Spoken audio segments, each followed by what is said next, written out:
Everybody wants to know what I would do if I didn't win.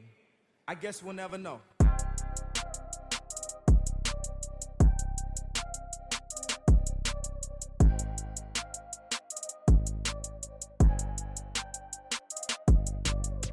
Imagine making a difference. No, imagine being the difference. The difference between I can't and I can, or I won't and I will. The reason someone chooses to wake up and strive for greatness. In life, it can feel like everything is working against you. Let's defy all odds and break generational curses. This is Overstepping Poverty with Daquan and Zacchaeus. Welcome back to Overstepping Poverty, the podcast that provides you with tips, tricks, and hacks in overstepping poverty. My name's Daquan Brooks, and I'm here with my co-host Zacchaeus. How you doing, Zacchaeus? I'm doing good, man. I'm excited. Like we said on the last podcast, we have some changes that we're excited to bring to our viewers. And, you know, one of the first things is these fresh OSP quarter zips. So if you're looking to get one of those, make sure to reach out to us. But I think the biggest thing and the biggest change is we are starting to bring on guests to our podcast. We feel that we want to give a platform for people that we highlight and think are doing great things in their communities and have a great story to tell. So today we are bringing on a special guest, a good friend of ours. His name is Wesley Benoit. How are we doing today, Wesley? Yeah, I'm doing amazing. I'm happy you guys chose me as your first guest, and we will poke at all the questions we need to get out of me. So I'm ready to go. I like it. Man. I think the nice thing that we have here is we all have rapport. We all have friendship. We've built a nice stable ground to know exactly who we are, not only together, but not when we're around each other, and who we are in the community. And so that's why we picked you as one of our first guests. It's because we know you. We know that you're a staple of the community. We know that what you're doing is you're trying to build a better you, as well as trying to build a better individuals around you as well. And that's what we stand by. And that's what overstepping poverty is. It's you taking one person and you taking them to the next level, and then now them pulling other people up in that level and whatnot. So it's great to have you on. And I'd like you to start off by just kind of telling our viewers, our listeners, exactly all about you. Yeah, I'll definitely give them some layers, because I'm a super layered person. A lot of people say that I've done a lot, and it makes me different, but I think it makes me unique, you know. Right. Really, overstepping poverty makes a lot of sense for someone like me, because I grew up with a father that was in prison basically the whole time. I think the longest he was out was like a year. My mom, she had 7 kids. I'm the third oldest, so I've always had to take the role of like, figure it out. Let's see what the next step is for us. Or I just kind of blocked it all out, you know what I mean? Right. So that was kind of the easiest way. And I think it was all mindset growing up that way. I'm from Wichita, Kansas, but my dad's family's from Arizona. So I grew up in Arizona and Kansas. And then I moved to South Dakota when I was in 8th grade. Just my sister moved here. Next thing you know, I'm in South Dakota. I thought we were actually visiting. Not gonna lie, because you hot. I was hot because I thought it's cold here. Yeah, it was cold here. It's cold in Kansas too. But I thought I was visiting just because the fact that that's what they said, you know. But we came here to help her out with her daughter, and we just ended up staying, you know, which I would say was the biggest and the best move my parents made. You know, Kansas, there's not a lot going on.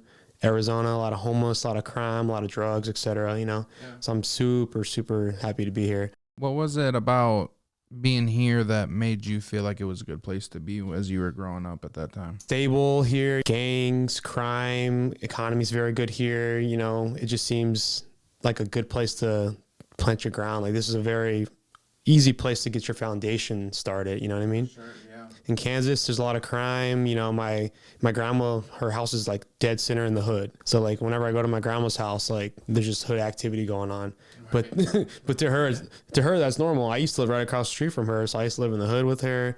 In Arizona, you know, we lived in projects before, like whatever my mom could do to make it happen. But she was a single mom, so I put all my respects to her, and she always thinks that she didn't do the best, but I think she did what she had to do, you know. Nobody's dead or in prison. So she did exactly what she had to do. Growing up with a single mom with multiple kids put us through a lot of trials. Like I've been in foster care before. I've had to be home by myself, figure out how to eat, make sure I went to school in the morning on my own, or get up in the morning and then I got to decide what clothes I'm wearing that day, you know?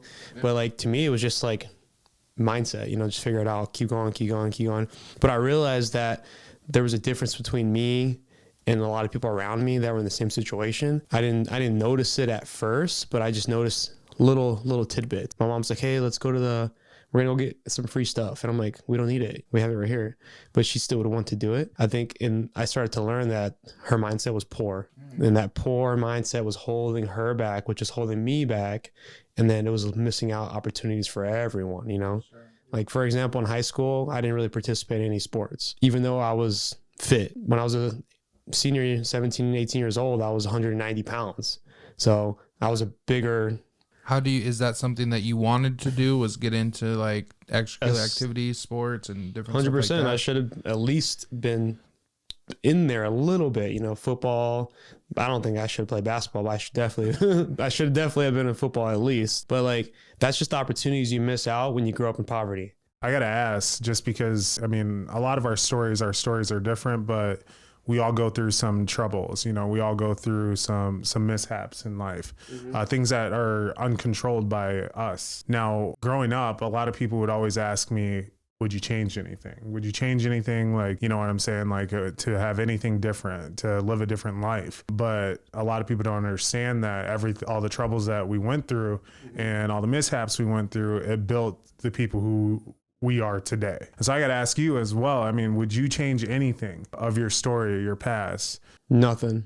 Not a single thing, honestly. I loved everything about it when I think back to it, because it made me who I am today. My thick skin, me able to relate to certain groups of people, just being happy with what I have, gratitude, all that. No, I want to change nothing. Like, cool, it would have been nice if my mom pushed me into sports and all of a sudden I'm going to college and I'm in the NFL or something random like that. But at the same time, like, that wasn't my path. Absolutely. What doesn't kill you makes you stronger. Mm-hmm. And you didn't go to college, correct? No, I did. So you did go to college. Mm-hmm. Tell us about, you know... And I'm in college right now, too. Okay. So tell us about that, but also tell us about after high school. Like, what was your path like getting into adulthood? Yeah, so graduated high school. I thought, you know, I don't really know what I want to do. Let me just take a year off. Okay. The usual...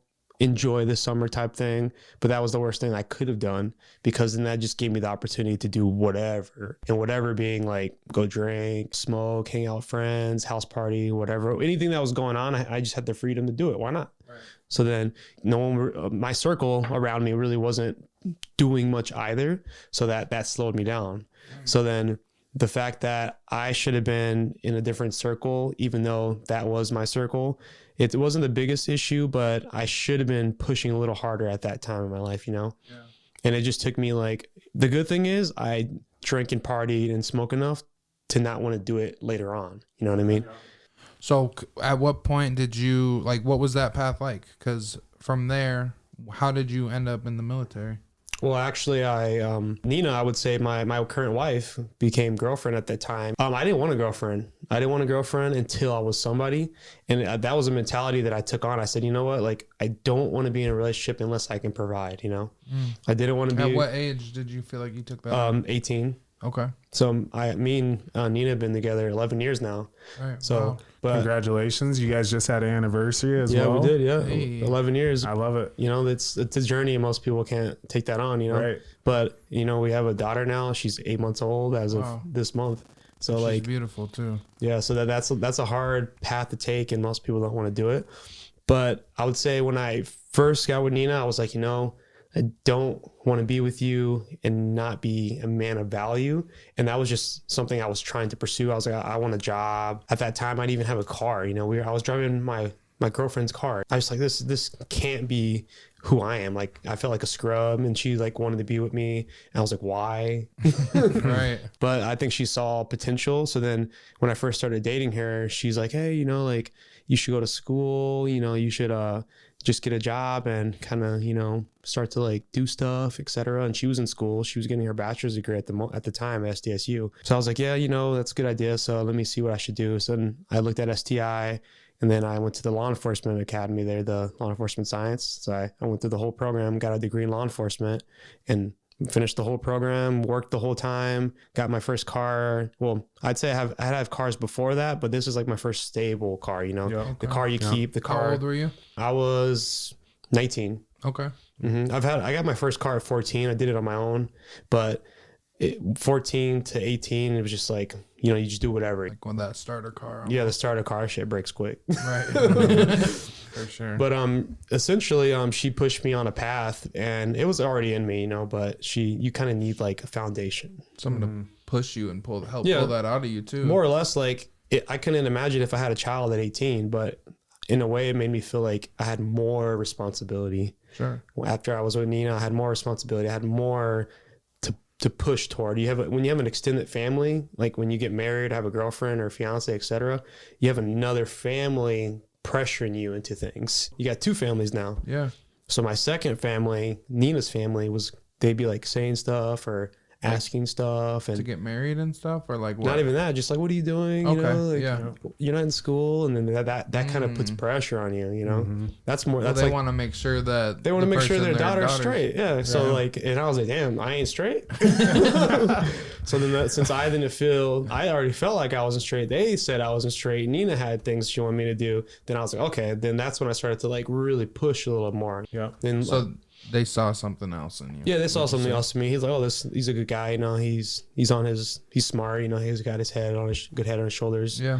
Doing everything right. He just needs like a little direct. For sure. Right. And going off of that, I mean, there's one important thing that we want to do while hosting guests on this podcast, and that's not only for people to know exactly who's around you in your community and how valuable they are in that, but also know exactly like kind of your business, because we want to be supportive of you. We want our viewers to be supportive of you as well. And like you said, her parents wanted to make sure that their daughter was straight. Well, I mean, you're a man of many talents. You own multiple businesses.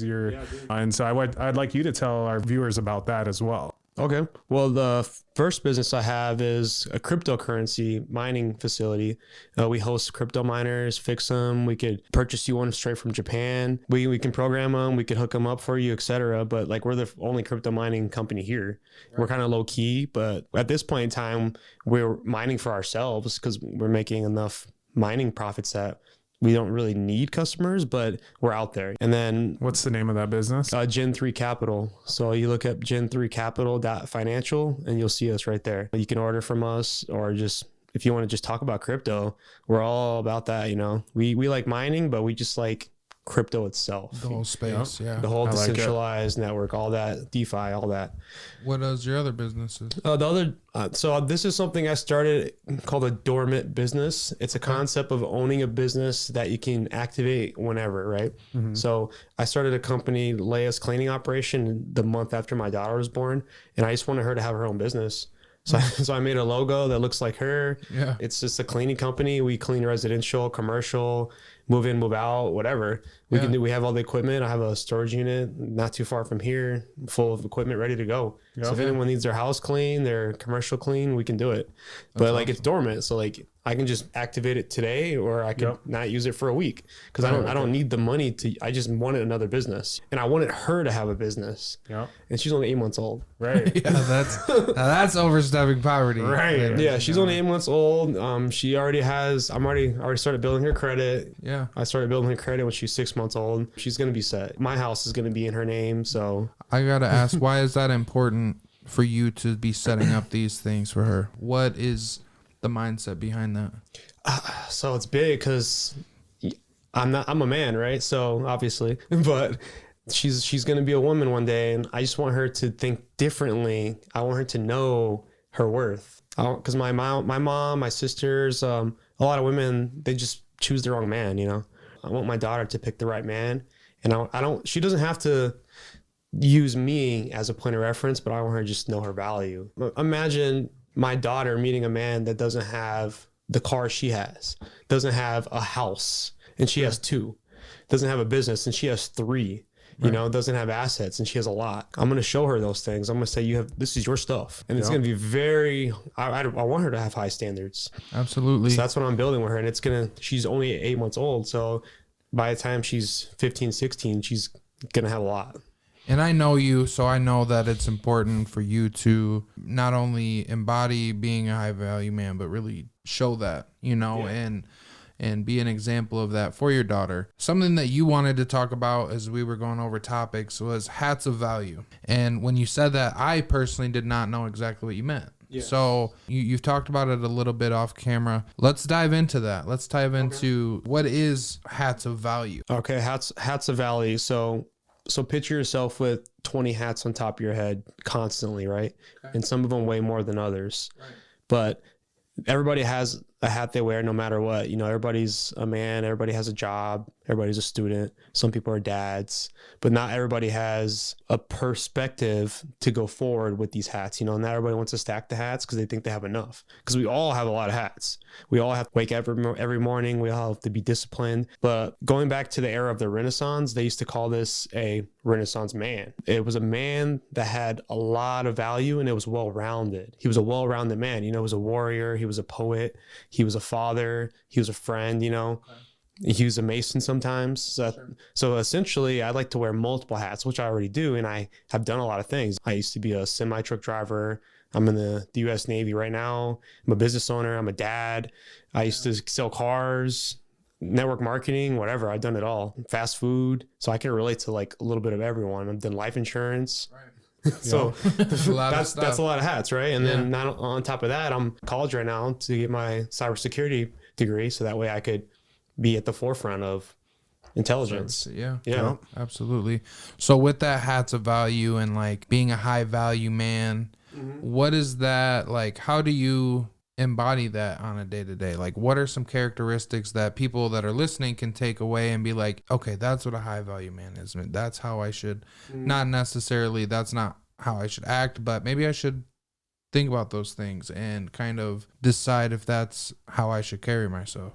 Well, like, perfect example, me and our parents now, 8 months, and we were talking about this yesterday, that every parent has to do unnecessary things, meaning things they don't want to do, right? Every single day, you're like, oh, she's up, you know what I mean? Yep. So then I was like, man, that's big, because being high value is a lot of unnecessary things every day, like wake up at a certain time every day. So like be a little disciplined about a little bit of everything. Unfortunately, you don't want to always do it. And it makes you think like, you don't want to be me, but I don't want to be you. So there was something I heard that if people gave and told you all of their problems, most people wouldn't choose those problems over the one that they have themselves. 100%. It's hard to be empathetic to someone that has the problem of $50,000 a month and this guy messed up my sandwich. Right. For sure. And it's all about perspective. It's perspective, so that's one thing I struggle with is empathy, because I feel like I've been through a lot, like I said, been through foster care. My mom's a single mom. Yeah. My dad's in and out of prison. So like if someone complains about something, I look at them like, okay. Right. I guess that's a lot for you, but perspective. That's what we say a lot. Perspective. It's huge, It's the biggest thing I've learned. I'm 30 years old now. I'm like every single day, I'm like, man, I wish I knew this 5 years ago. And when you say you wish you knew something, all you're saying is you wish you had the perspective. Right. I also want to hop into the next thing that you brought up was net worth is your network. And we've talked about the people that getting out, meeting each other and meeting people in your community. When you see somebody that's doing something you want to do, try to meet them, try to talk to them, try to get some of their time so you can maybe get a better understanding. 100%. What was your first, you mentioned network marketing, you mentioned all the things that you've been doing in your businesses that you have now. How have you been able to use those experiences, the people that you've met, to continue to grow your businesses with the cleaning business or with the crypto and other things you're doing? Yeah, that's big. Really, it's just, there's tiers of networking, which many people don't know. I'll break down just like a few of them, but your first is your immediate family, right? Okay. That's level one. And you might have gotten lucky that your immediate family happens to own a diamond store, right? So your network is pretty strong. And then your second level is your friends, and then your family's friends, etc. It's a branch, right? Yep. So like I would say I started to build on that, because I don't think my family has a strong network. I have a stronger network than they do. Okay. So I'm always providing value, right? So then having the business just gave me something to talk about. Okay. It just gave me the foot in the door. and let me like, hey, like, oh, there's this meeting and it's about business owners. I'm like, cool, I'm on the way. So that way I could just talk to people, and then people find you interesting. And then next thing you know, you're doing something else. The crazy thing is I got into cybersecurity because of my crypto company. Right. Because I went to a bank here and we were introducing a crypto miner to the bank. And then we had a little introduction of who we were. And then there was a guy in the audience and he worked for the NSA. I won't say his name. He was for some reason more interested in me than the event itself, which I thought was like fascinating. I'm like, I'm not that interesting. I'm just here to introduce myself, etc. Yeah. But we both are in the Navy, he is, and I am. So he's like, hey, and when you're a veteran, it just, you click. Right. Because we went through the same stuff. Commonality. Yeah, we're all veterans. So we know how to talk to each other. And he was in the Navy, even better. Right. So then he's like, what's up, man? Like, what do you do? And like, I was like, blah, blah, blah. And then next thing you know, we're talking. And then we're talking offline. And then he's texting me. And then he's calling me. And then we can go have lunch together. And then he introduced me to cybersecurity. And I'm like, okay, then I'm all in. So then I literally applied for a program that the military is paying for to get my cybersecurity degree. Just because of him. That's the power of networking. That's the power of putting yourself out there, being vulnerable, going to a business and showcasing your product, what you have to bring and give to the world, and just being vulnerable and doing that provides so many opportunities for people. With you and just that whole situation, for you and what you're doing with the crypto business, how did that start? Like, how did you meet them, your business partners? How did that all develop? Because I've been to your warehouse spot.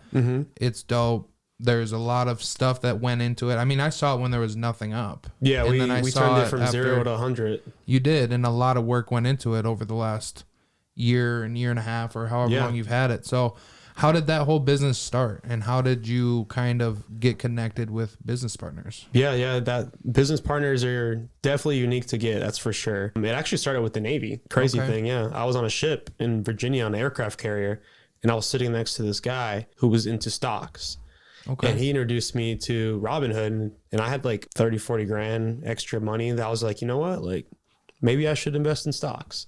And he just wouldn't shut up about it. So I'm like, fine, I'll do it. So I got into it, and when you get into stocks, normally you just buy them all, right?